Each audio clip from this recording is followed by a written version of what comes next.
अब चलिए 20 लाख का नुकसान हुआ है, लेकिन इजराइल से सटे गाजा में तो 20 लाख लोगों के ऊपर एक साल से लगातार हमले हो रहे हैं। और हमले क्यों हो रहे हैं ये दुनिया जानती है।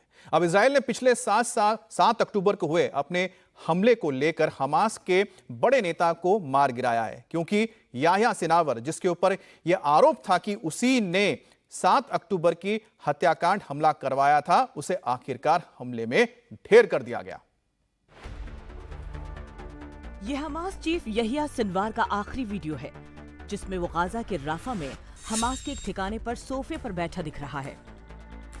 ये वही याह्या सिनवार है जो आमतौर पर पूरे लाव लश्कर के साथ चलता है, लेकिन यहाँ सोफे पर बैठा वो लाचार सा दिख रहा है।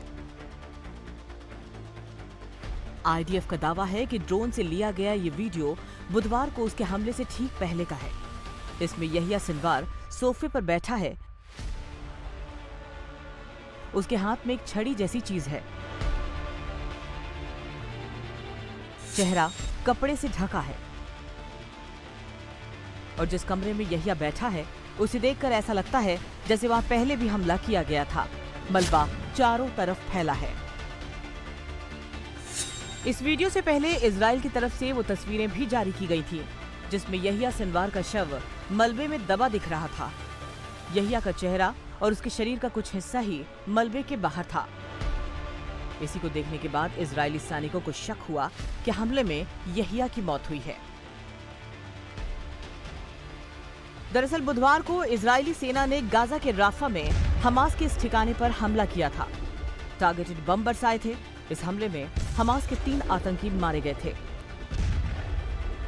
बाद में जब मारे गए आतंकियों के शवों के डीएनए जांच की गई तो पता चला कि मारे गए 3 आतंकियों में एक याह्या सिनवार भी था। और जब पुष्टि हो गई कि हमले में मारा गया याह्या सिनवार ही है, तब इजराइल के पीएम बेंजामिन नेतन्याहू मीडिया के सामने आए और कहा कि उनकी सेना ने पिछले साल 7 अक्टूबर के आतंकी हमले का हिसाब बराबर कर दिया है।